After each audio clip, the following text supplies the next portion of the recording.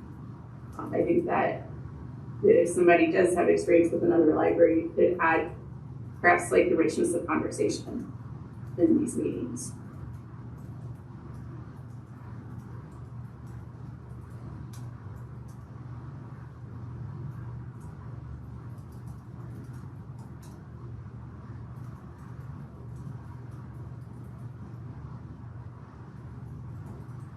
Any other questions or points or about that?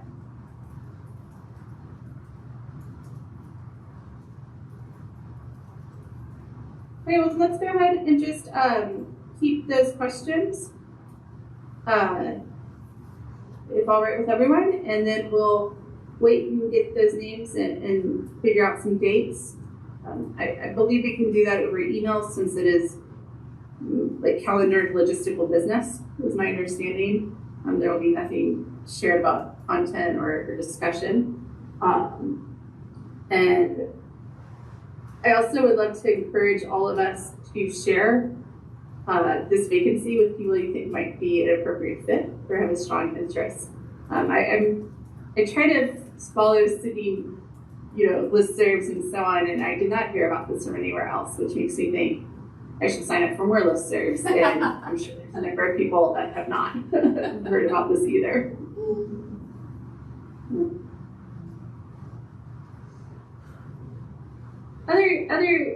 There's another piece to this agenda item that I think we need to discuss.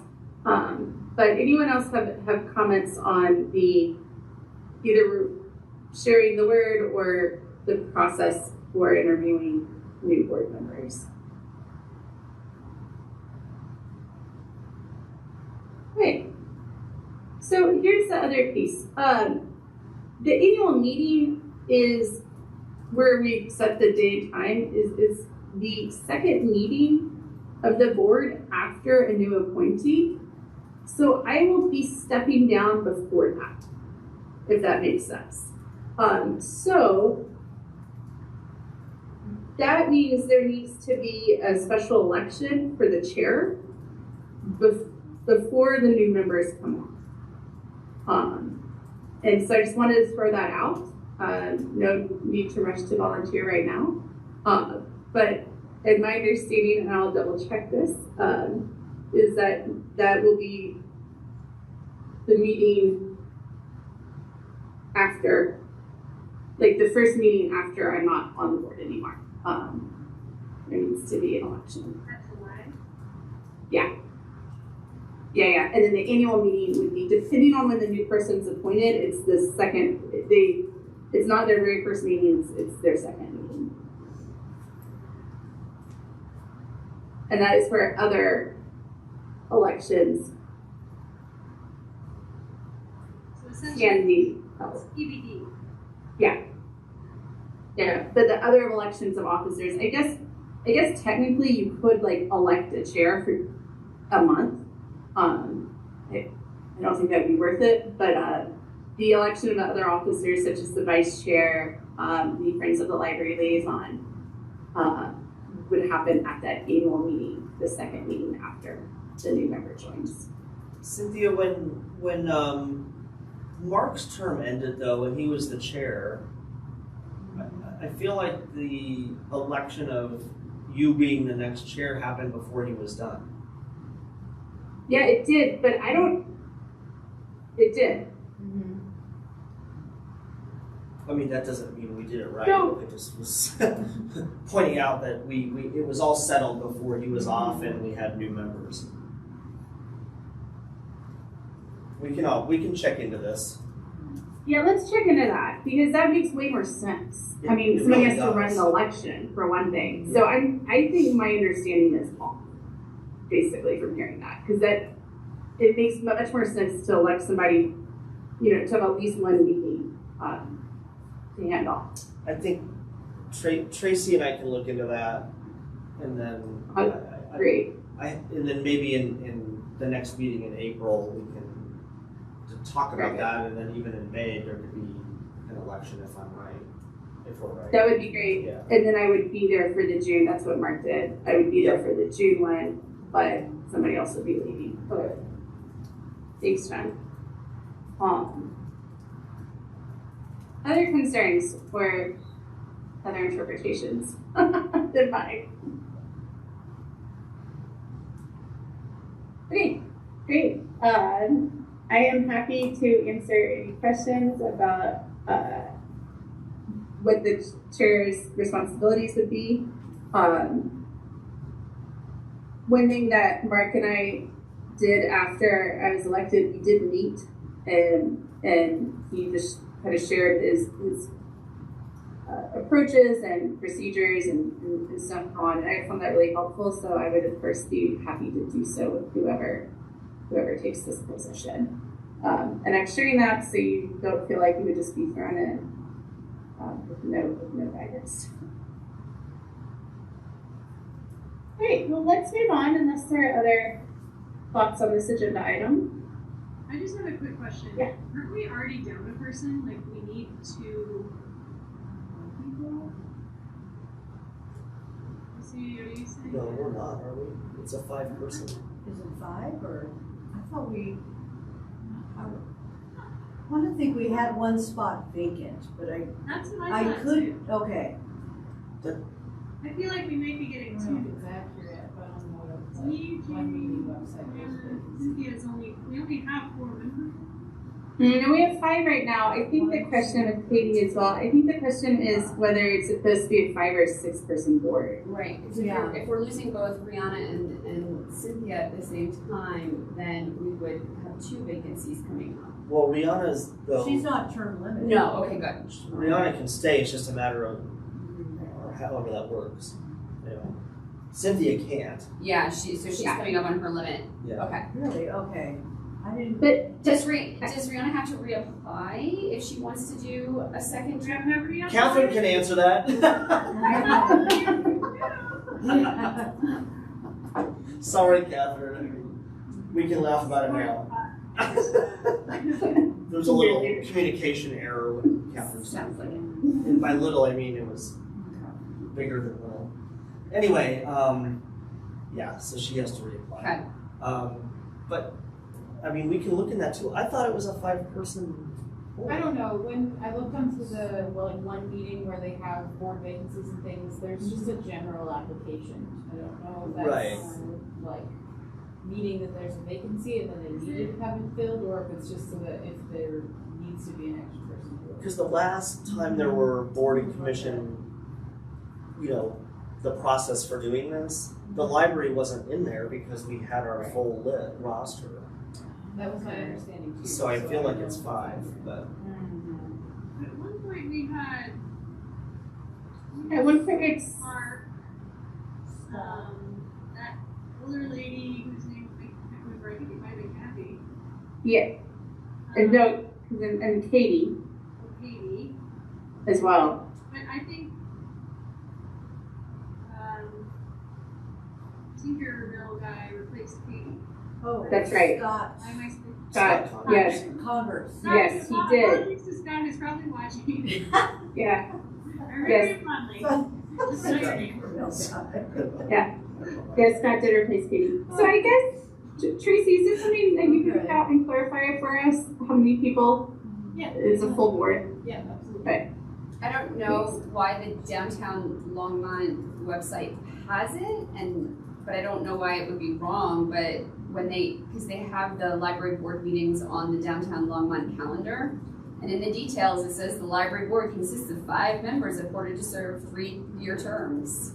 Oh, wow. I don't know why they know that on their website, but why would it be wrong though too? Somebody provided that information to them. Yeah, they're pulling it from the city website, so. But when I Googled it, they came up before the city website did. But so somebody still gave them that information. I think, and I would have to go back and look, there was some confusion when Catherine and I first were on this board about the membership. And so I think that it might have been wrong 2 years ago, but is right now. Is kind of like my vague memory of this.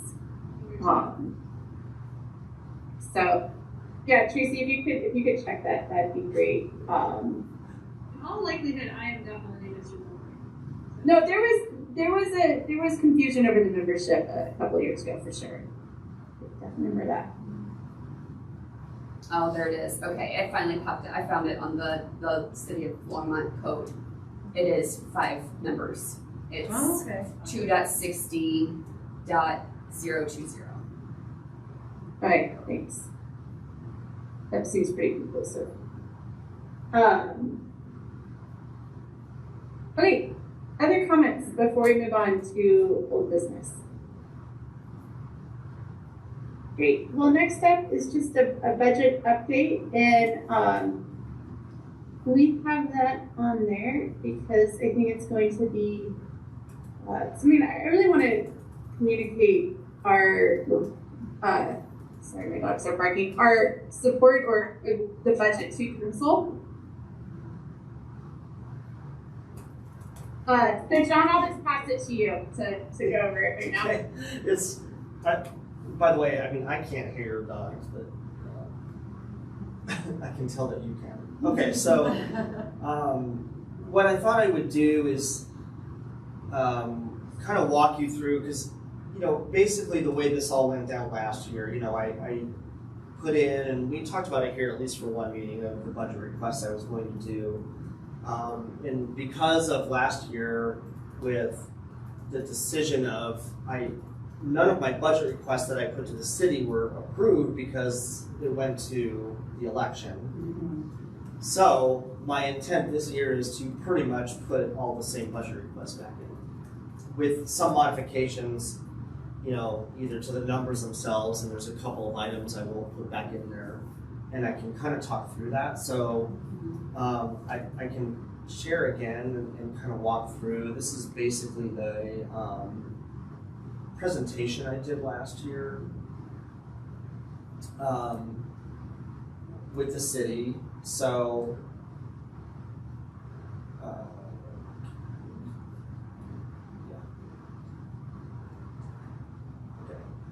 I'm going to skip through. So the budgeting process, they have what's called level 1 and level 2 requests.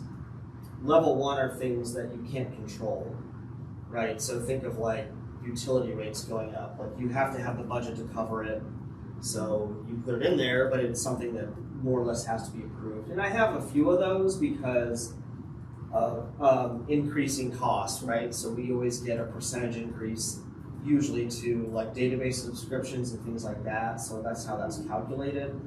Those will be in there again like this, and it'll probably be a different number. But those will be in. And the level 1 I got approved last year, but it just wasn't real significant to what I was asking for. The real meat of it is level 2, and you can almost kind of think of it as this is what we would like to have, right? I mean, so I had requested a pretty substantial increase to staff training and professional development. And my justification for that, again, comparing to other libraries who spend significantly more than we do, our current budget for this is only $5,000 for 75 people.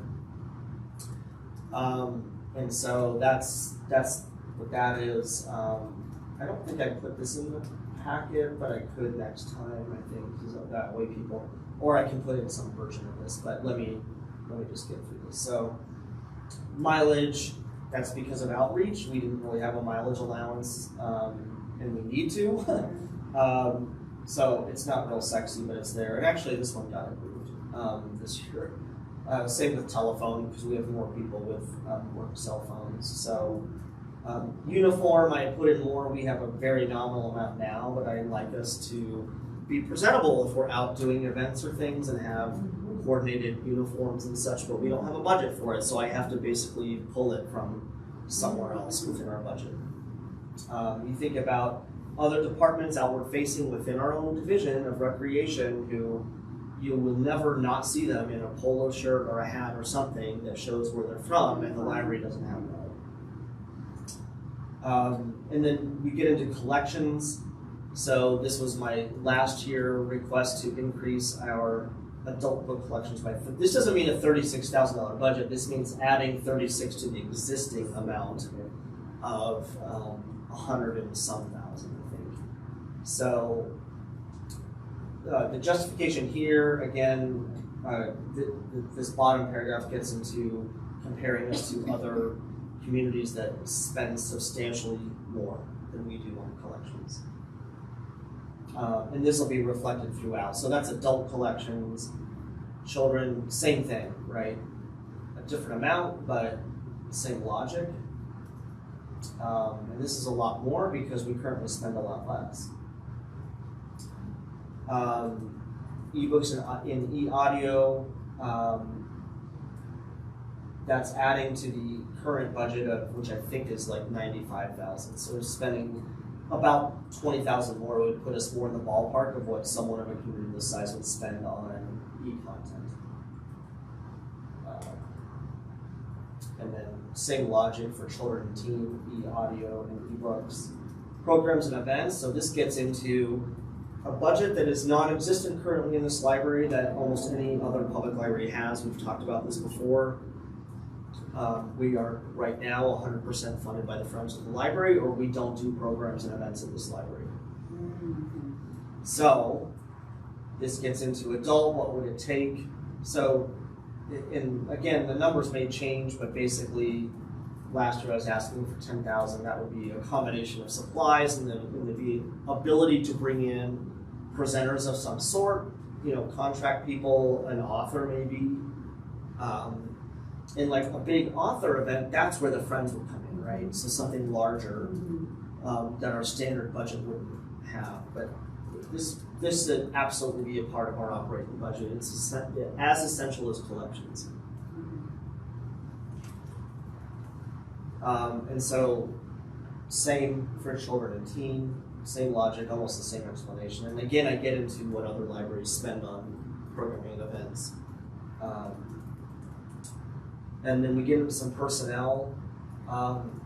Temp wages, don't worry too much about the language there because that's city language, but it's basically our part-time staff. And so they kind of come out of a bucket of money, and we need increases to personnel across the board, but temp wages is a way to, it's the existing part-time staff we have, but what we don't have is the ability for any of those part-time staff to work maybe extra hours because we have a need for them. Like, can you come to this outreach event and help? What happens now is if they do that, they have to trade out hours for a regular shift, which then shortens the library.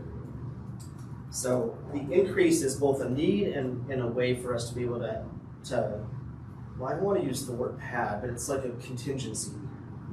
So that you can afford for somebody to work a few extra hours that week because there's a need for it. Right now, we're so on the line that no one can work an hour more than we hired them for. And I just don't think that's reasonable. Outreach is the big ask I had last year. It'll be the same this year.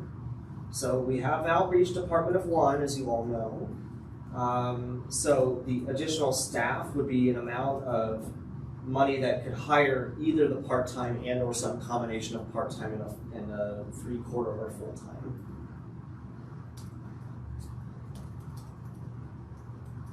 I know I'm going through, but I'll get this out next time so you can read through my justifications. A full-time librarian to support our current outreach librarian. So my current outreach librarian would become basically a division head, and then have a full-time librarian supporting that. That's what that is. This is the coordinator and what it would take to move my existing person up to a level of being a division head within the library. And then their own supplies budget, to support that. To think of outreach right now as, I refer to it as a department, just like we have adult, children, teen, and circulation and tech services. Outreach isn't considered a department right now. I'm thinking of it as a department, and that's why you're seeing all these numbers. We need to make it a department, basically. Then we get into more collections, so new digital products. That number would get us more in line, again, of what we should be spending on digital materials for a population of this size. And if I'm asking 100,000, you can see how far under we are, which this paragraph explains. Some spend as much as 500,000 or 600,000 a year. We spend less than 100.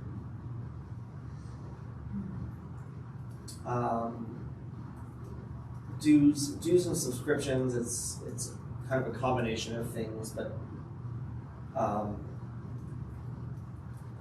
some of it's like maintenance agreement and things like that, but some of them are new, so that's why it's under a level 2 and not a 1. That's exactly what I was wondering, why that one's not level 1. Yeah. Okay. Yeah, I'm actually trying to do this quickly. What I want to do. Although I indicated a 1 to 2% increase, so I wonder if this actually should be a 1. That's something I'll probably change this year. Oh yeah. We have a computer lab coordinator that's 3/4 time. Our computer lab is busy. We added teaching classes twice a month. This person is responsible for all the staffing schedules and coordinating of these classes and coming up with the topics and scheduling staff and doing the trainings for it. So it'd be good to have that position to be a full-time, which honestly doesn't cost that much in the big picture.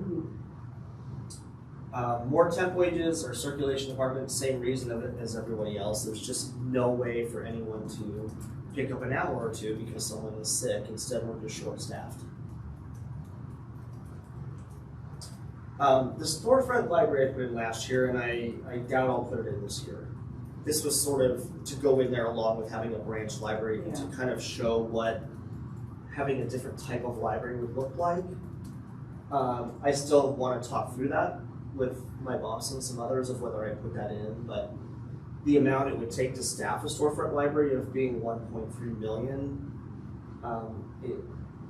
I don't want that to then it looks like I'm asking for millions of dollars in a budget.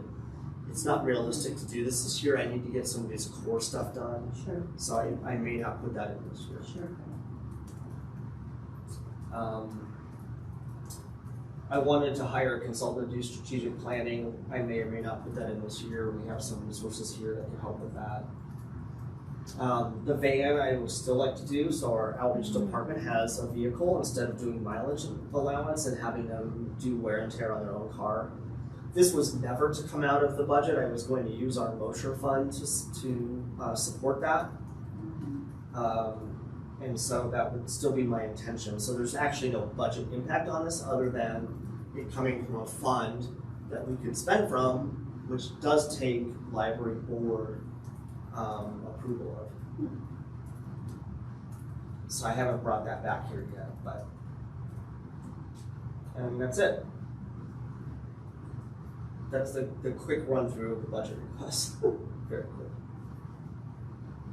Thanks so much, John, and I'm sure we'll continue this discussion in the next 2 meetings. I was looking at what we had shared with council last year in terms of the board's support for the budget, as well as like some specific items we had mentioned, most of which are already covered besides outreach, programming, increased to collections. One of the things that I remember being mentioned last year was increased cost for materials to arrive pre-processed. Is that still yeah, so that's included, and I know I went through the explanations fast, but within any of the budget requests I have that are for collection increases, that's in part to not only increase our collection allowance, but to account for the pre-processing charges to get our materials shelf ready when they arrive. That comes at a cost of over $4 per item. So those numbers of collection increases is both, right? It's to account for those processing charges as well as to increase the collection budget in general that we need. Great, thanks. Other questions or comments about kind of these top level budget requests? And I know it sounds like we'll receive this in a packet or another communication, so we'll be able to read details later. But any other questions for right now? One thing I'll point out to real quick, Catherine, before you go, is that just on the pre-processing, and I think I've said it before, but because we already embarked on that, it effectively means we have a collection cut this year. Because we're still paying for that, but we didn't get the increase to account for it, so we're buying less materials. Sorry to interrupt. I have more of like a sort of a strategy question just going into this. I'm curious, Susie, if you have any insight into how we might be more successful this time, if there's anything that kind of rubbed people the wrong way, or you think got in the way of getting these items funded last year. I mean, I think probably of course, but yeah. Well, and I think a lot of it was really, we were hoping that, I think we put our eggs in the basket of that the bond was going to pass, or that the ballot measure would pass. And so I think we were just too on the side of optimism. We didn't really plan for, putting that stocking money aside and really, funding these in the event that the ballot measures didn't pass. Yeah, I mean, I think, Catherine, the timing of all that, I mean, when I was presenting this budget to the city manager, it was that conversation that came up that this would go into the ballot initiative, not as a budget request. So effectively, council really never saw this. Yeah. Not in any meaningful way. Okay. So you don't feel like there were any like huge sticking points or like something that was just such a sticker shock that you feeling it behind, or No, I don't think so. I mean, at least from the council perspective, I don't know, as far as.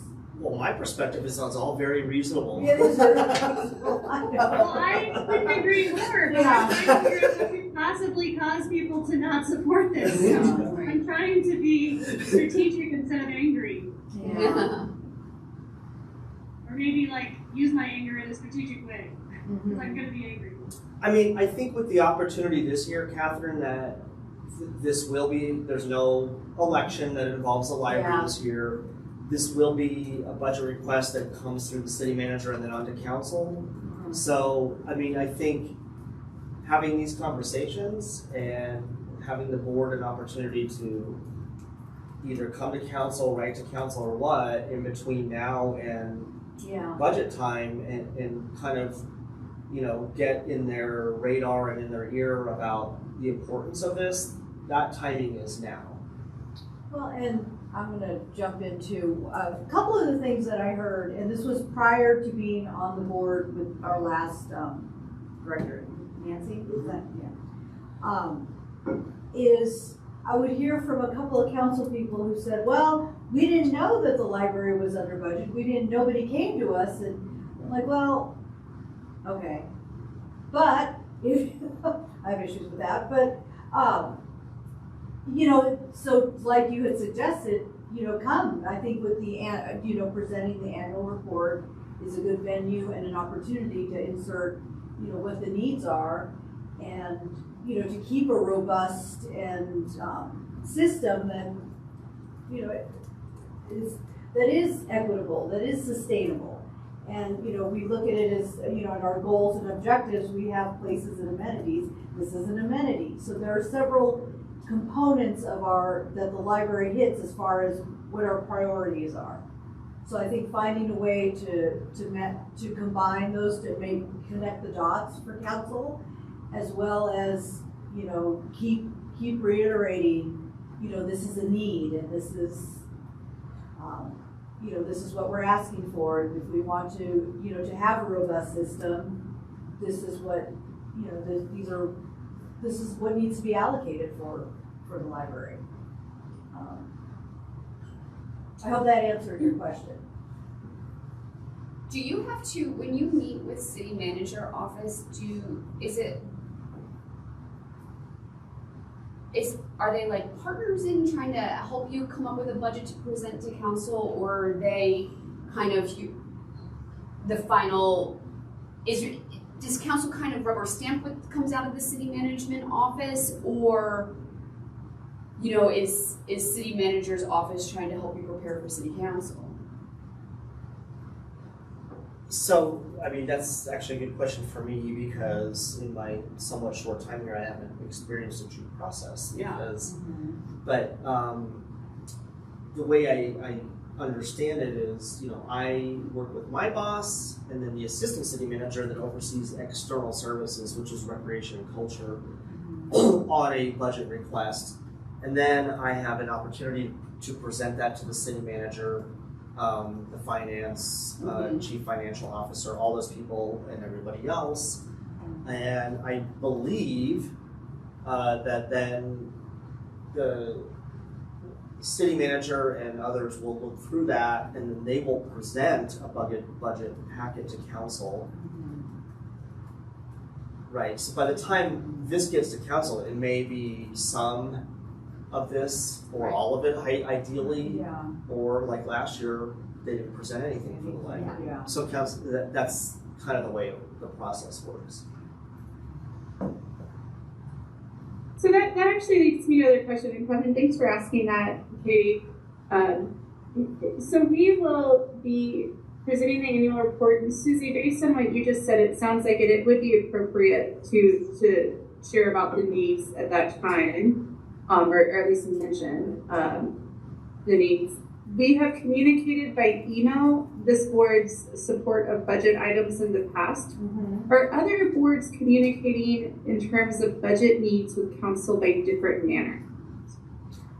I have not seen anything from, you know, Parks and Rec or Planning Department. I've had, heard things from Public Safety, but those emails really came from the union. So the FOP. Yeah. So it's a different, it's a different structure there. So, you know, they're advocating for their officers. So it was that. But I think as far as from hearing from other board members, I have not. But actually that might be kind of a good role model because, you know, board stewards are professional at this. And so that it might be good advice to kind of take what you've seen from the police stewards as kind of what the options available to us are to communicate to council.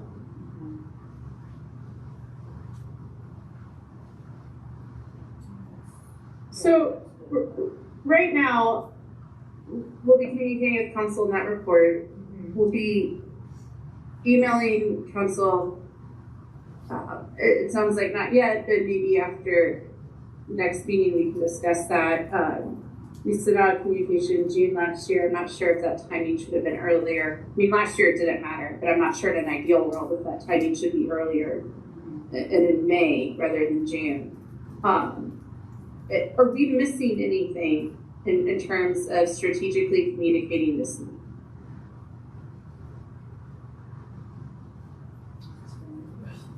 Sure. I can't think of anything. I can't think of anything different. I mean, I see this board as very active compared to other, you know, I don't hear, I think it's for the museum advisory board. I think their biggest thing was they all contributed to the, the Friends of the Museum for their capital campaign. Right. I mean, you know, they were pretty adamant about wanting to play a role in that regard. But as far as, you know, what the rest of council hears, I think this board right here is really active in the sense of vocalizing concerns. Okay. Thanks, Susie, for that context. I think that's helpful. Well, I think then next, this will come back to the agenda next month, most likely. And maybe at that point we can discuss as a board what our recommendation to council will be and what we want to emphasize within that recommendation. Other comments or questions for this agenda item before we move on? Right, let's move on to reports. John, I'll just hand it right back to you for the director's report. Okay, a couple things here. I think in the interest of time, I won't go through the monthly highlights of programming since that was in the packet, and you're welcome to look through that and ask me questions. It's the same as I've done in the past as far as sort of pointing out some of the events we did this last month and the impact we've had. But what I will address here are a couple things. One is we have planned our annual all-staff in-service day, which is going to be May 17th on a Friday. We do this every year, or at least the last 3 years. I can't say before that. And so I have arranged with a couple of presenters to come in and do one session on what we call trauma-informed care, which some of you may be familiar with that. And so it'll be a session on that, on working with the public, each other, and a little bit of self-care. Kind of a theme this year is a little bit of self-care. And I'm concerned this year about staff morale, so I want to have a day that kind of focuses on, yes, how do we still take care of the public, but how do we manage ourselves in doing so? So that's a big theme in that presentation. The other presenter I want to bring in will be more on the EDI realm, or DEI realm, however you like to say it, and that one will really focus on allyship and supporting each other through experiences that staff can face and have faced, such as microaggressions and blatant racism or other things, either from the public and hopefully not from each other, but we still need to have a better sense of this to support each other. So two big themes there. One of the reasons I wanted to bring this up to the board here is my hope for these presenters is to pay for their presenter fees through our Mosher fund, because I don't have the budget for it in my standard budget. And I think it would be appropriate, the Mosher fund outline of how we can spend that is very broad. It's just basically for any library purposes. So there's really no rules about it as far as a fund and how they're structured. Sometimes they can be very specific on what you can spend it on. So I actually have two things there. One is very specific to staff day. The other is I want to use some Mosher funds to help support our summer reading program. This would largely be in the support of getting back into the temp wages category. So right now, we don't have enough hours to support the summer reading program we do. I had hoped that minimally I would have gotten the temp hours I needed within children's to support summer reading, and I didn't, obviously. It wouldn't take that much. It would maybe be about, I think, I say not that much, but when you think about multiple staff and for 3 months, I'm looking at to pull out about $20,000 from the Mosher fund, and then another $6,000 for the presenter fees for staff day. So for summer reading, that allows some of these part-time workers to work extra hours during the summer and really support that program at the level that we would like to support it.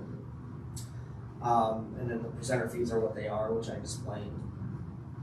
Because it's the Mosher fund, I can spend from that, but it does need a board motion that says, for what I've explained, the board agrees that would approve me pulling from that fund for these things. Great, thank you so much, John. Well, it sounds like there is a vote motion that the board needs to make. I am happy to make that motion. I'm very much in support of both of those items. So I move that the board permits use of the Mosher funds for staffing to help support the 2024 summer reading program and for presentation fees for staff development during an annual in-service day. And Tracy, I'm happy to support that. Kevin, is that a second? Or a comment? Wait, and we do have a second.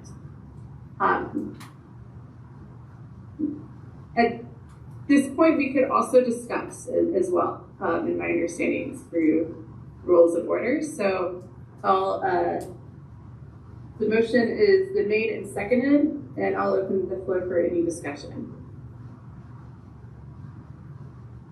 Okay, thanks, Brianna. Katie, any comments? No, Wait. is the response. No. Thanks, that's what I figured. Well, then at this point, let's go ahead and move to a vote. All in favor? Aye. And I see 3 hands, and so I'm assuming. Yeah. She said yes. Katie, And I, yeah, Everybody- I'm not showing up on it right now. It's not connecting with me to camera, but that was an eye. Oh, there we go. Aye. Perfect. Okay, so the motion passes unanimously, and John, you have the board's support Thank you. for use of those funds. Tracy, do you need me to repeat any of that? Nope, we're good. I got it. Thank you. You're awesome. Yeah. Great. Yeah, thank you. That'll go certainly help us a lot with these couple of initiatives. What is that word? Mosher. Oh, it's the name of the person or people, the family. Mosher is their name. Yeah, it's something that I wasn't aware of when I first started. I found it out by accident in a way. Someone says something about the Mosher Fund. I'm like, wait, what is that? That sounds like money I have. And so basically, yes, this family committed a certain amount to only the library, and we can spend only on the interest accrued in this particular setup. However, since no one has been spending on it, there's a sizable amount there, which makes it a little bit easier to pull from it for these things and not feel like I'm going to deplete it. Right. So even what I'm asking for is a fraction of what's there. Nice. Yeah, good question. I just say Mosher like, I did. you I all mean, know, obviously. I didn't care, obviously. That seemed like a minute detail to whether or not it was a yes or no for me, but like, just curious. No, that's a good question. And just to jump in, I'll tell you too, a couple of years ago, the board, Catherine might remember more details, kind of revamped and set procedures for approval of use of those funds, which is Great. so that is also kind of a newer process as well. Nice. Okay, and then the last thing I have in my director update, I wanted to update the board on some work that a committee within the library and I have been working on to revise our request for reconsideration, also known as challenges to the collection or programs or displays or exhibits. And I've wanted to revise this partially because it's outdated and also in part because, and I think I might have mentioned this the last meeting, but the state was working on our legislatures were working on legislation to basically have a ban on book bans. Well, that's been died. That died in committee. It may resurface in a different form with different sponsors at some point. But some of it made sense, and the parts that made sense are what's informed some revisions that I want to make here that I just want to share here in case there's any questions or concerns, which I would like to walk through with you here as quick as John can do that.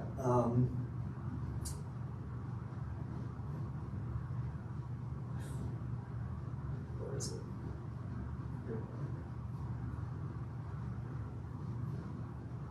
So if you've seen our request for reconsideration form, some of this will look familiar, mostly the form part. So this is all we have available right now. And this is not on the website, nor would it be. I'd like to keep it where people have to come in and get it. But we've been talking about this, so we've revised some parts of the form itself that someone fills out. The important things to point out are, you will notice in the form that you don't say what city you're from because it's assumed you're in Longmont, and if not, then you don't get to fill out this form. The other part is a library card number. This is new. What I should say is this would be new. We haven't implemented this yet. So staff agree between residency and the fact that if you're a library user, you should have a full access library card. And then you have the right to challenge or fill out a reconsideration form, something that you object to. Many libraries do it this way, so I'm not inventing something new. And it helps eliminate groups and others from outside. This is what happens in a lot of other places around this country where people flood the system because they just file challenges because there's no policy in place to prevent it. So there's really no need for that. It's kind of setting ourselves up for something that is unlikely here, but I want to make sure we have it in place. Is NIWAC part of the Longmont Library tax area? No. Okay. No. Yeah. Our service area, as we call it in library land, is the city of Longmont. Okay, good. And then a minor revision, I say minor, we used to just ask what they were requesting and let them free text it, but now we have options, so you can choose one of what you're challenging, if that's the case. And then all the other questions are the same, I think, that we ask now. A little statement at the bottom, we've revised a little bit,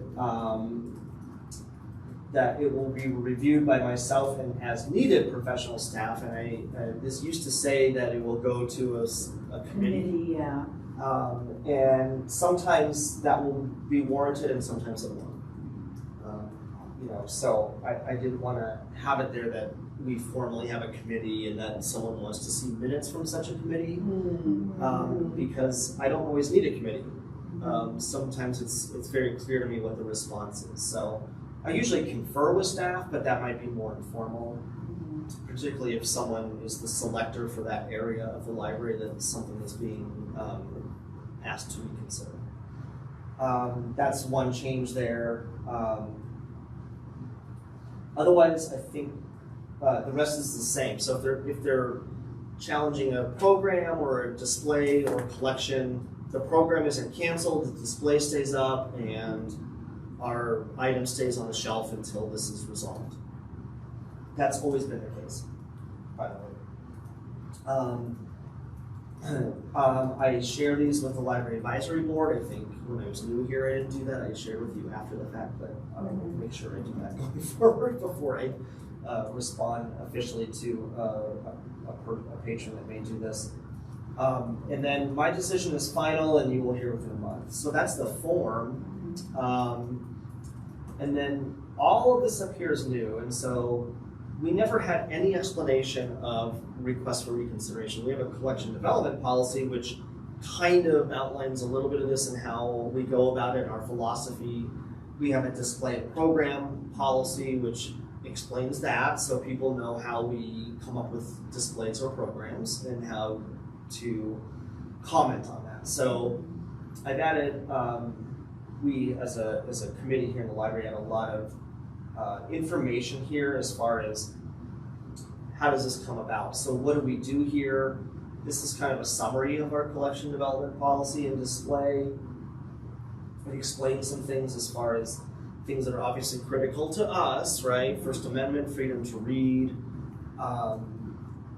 free access to library materials for minors, intellectual freedom, all these things that inform how we operate as a public library. So people have the opportunity to hopefully look at that before they might reconsider to understand where we're coming from. That would be the ideal situation. Will that be on the website, that document? This document will be on the website. Okay, but then the form. And then it will say at the end, if you still want a form, come into the library. Okay. Yeah, no, I do want this on the website. Because I was looking at the links and. Yeah, exactly. It's hard to remember. So some other items in here. So just because we have it in our collection or it's a program doesn't mean that it represents our viewpoint of something, which is true. We have a statement in here about a public library not being legally responsible for children while in the library, which is really important for us. I think a lot of times we get complaints as people feel like, we weren't protecting their child. Well, that's also not our role. that's the role of the parent and or guardian or whoever is in charge of that child in the library. That's always been the case in our public library. And let's see, we'll get down. Did I put this in the packet, by the way? Yes, it's just Yes. a slightly You different did. form. I It made, just looks oh, different. you're right, because my It looks marketing different. person formatted the form. Formatted that. Yeah, but this part up here is the same. Okay. So that, okay, so you might have had a chance to look at it or not, but at least you have it, and we can always follow up on this after this meeting if that's warranted. And then after all that, it basically says, okay, now that you know all this, if you still want to file a request here's some other things to consider. You have to get the form from here only.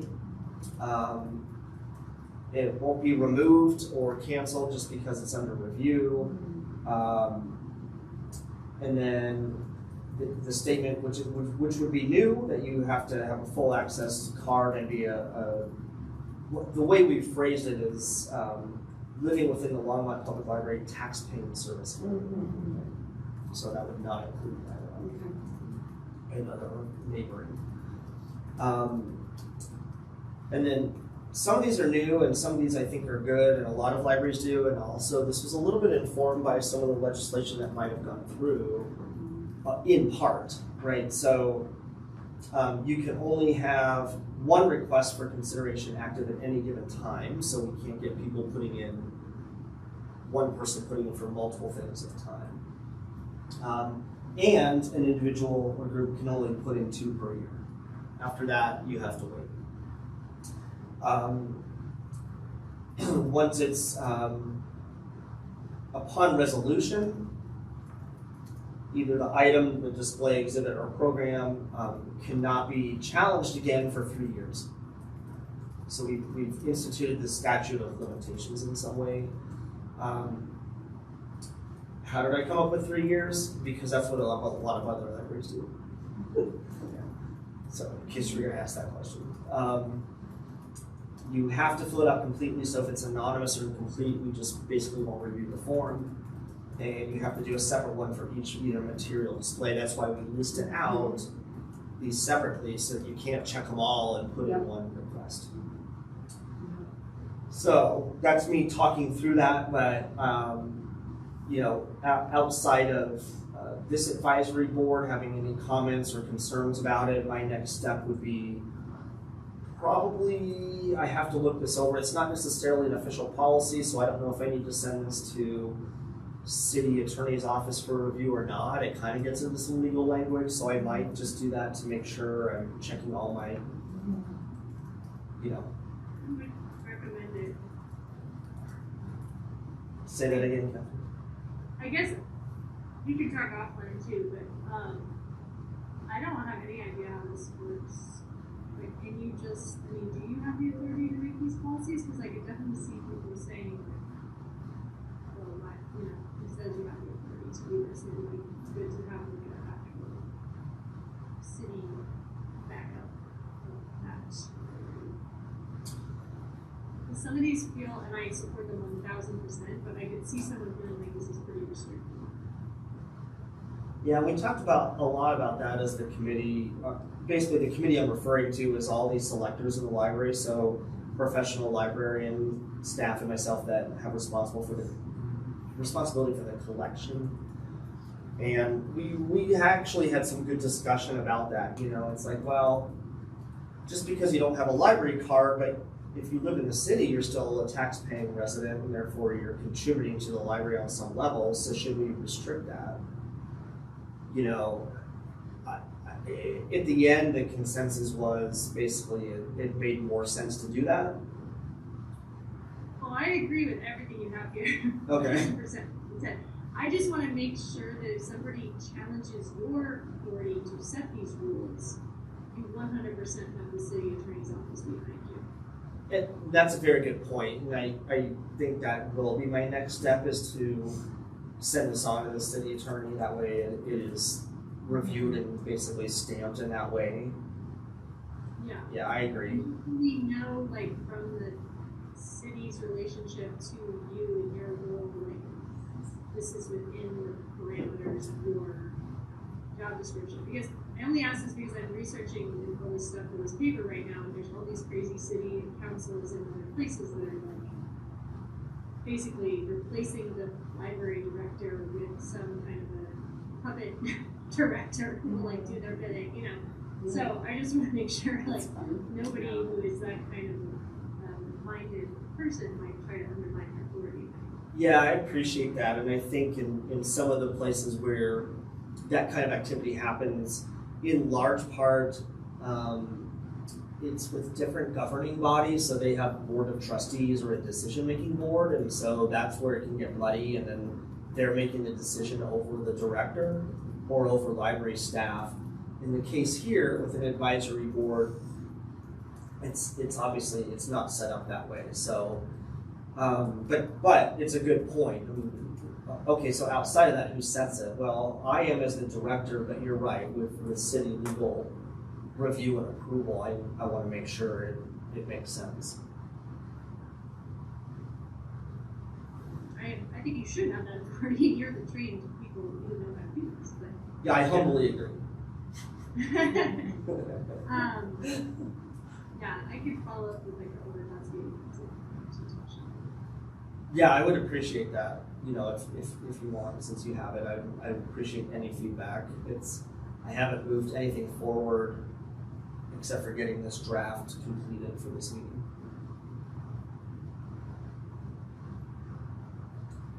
Thanks for sharing, John. I think the goal seems to be the types of interactions that you described at the beginning of the meeting.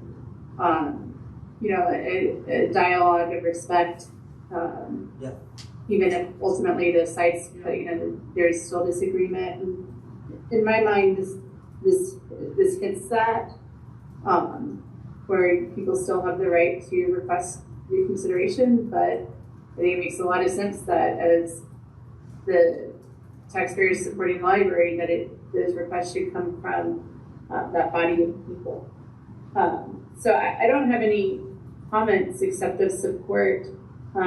Thanks for that question, Catherine. I think that's a really valuable one as well. Any other comments or questions on this?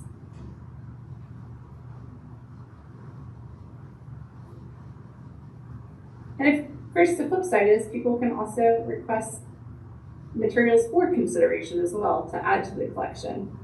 So it seems to here nicely. Great. Thanks so much, John. Anything else from your director's report? No, that's all I have. Okay.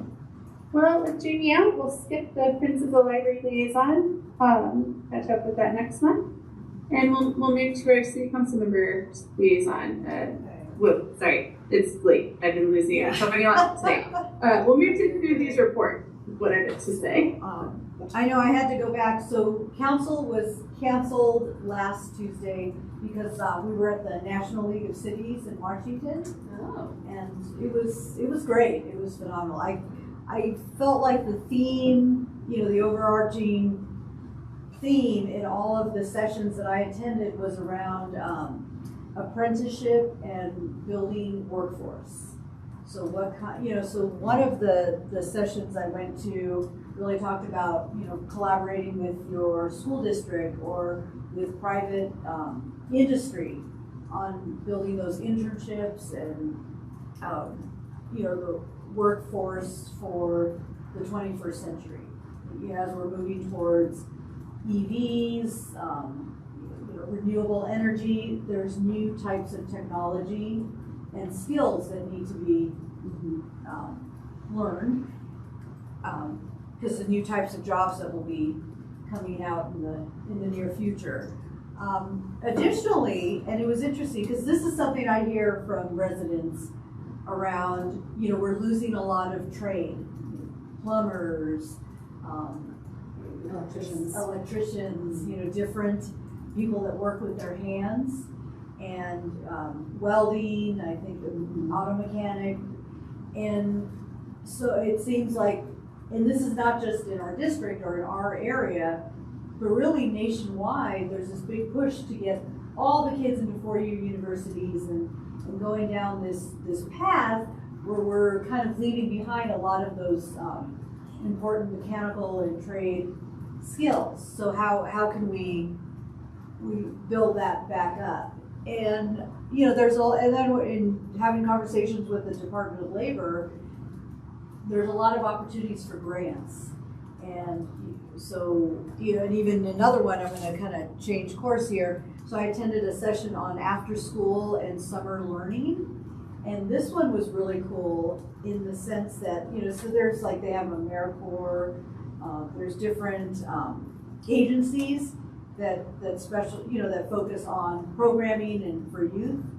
And there's also a lot of federal dollar that we could tap into when we coordinate, maybe we work with a school district, or we work with, like for in this case, the library, like different departments within our city. And, depending on how we word our grant or who we bring to the table to collaborate with, we can raise our opportunities to acquire funding for this.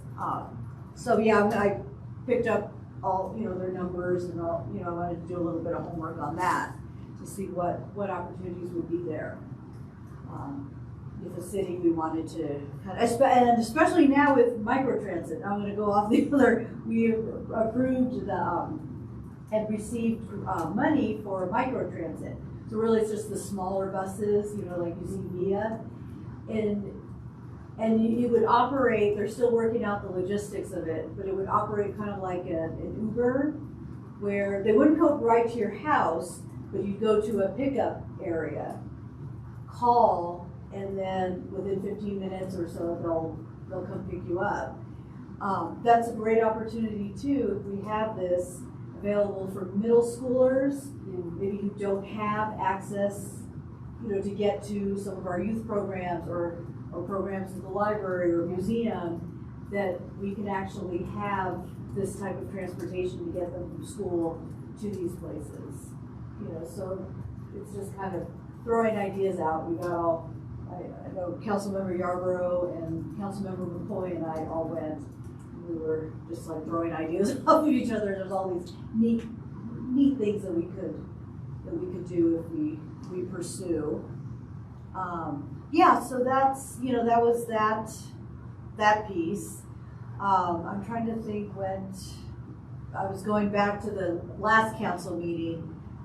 I did look and see the Sustainability and Climate Action Committee did come up and do their annual report. So it's not unheard of for the library to come up and do. We have a Sustainability Advisory Board. Yeah. So they came up and presented. So it's not unusual that y'all are doing this. So yeah, I saw that. I'm trying to think what else. We are getting EV stations. So we recently passed one of our ordinances that would get the ball rolling on having city EV stations. Yes, and so we're kind of moving the needle on that one for renewable and electric vehicle opportunities. Cool. Yeah. Great. Well, thank you so much for that. Always appreciate that added context. Any questions or comments for any of the reports so far? Okay. Well, I don't have anything for library profession news. We did just learn that bill was killed in committee, but I don't know if anyone else has anything they want to share about the greater world of librarianship right now. Not library, but I forgot to mention we were I rode the train with the governor. You did. Yeah, I was one of the ones on the train. Yeah, you did. From Denver Union Station to here to Longmont. Yeah, so it was part of that Front Range passenger rail. A bill will be coming forward to the state to approve moving forward in funding So it very much could be in our near future. How can I forget that? Fingers It's late. crossed. Yeah, I know. That would be amazing. And then we can ask Okay, our moving team on. for all of our money back. Any other They can comments, separate. library board comments? Any other comments from library board members? Okay, well, our next meeting will be April 15th, and I will adjourn us at 8:52.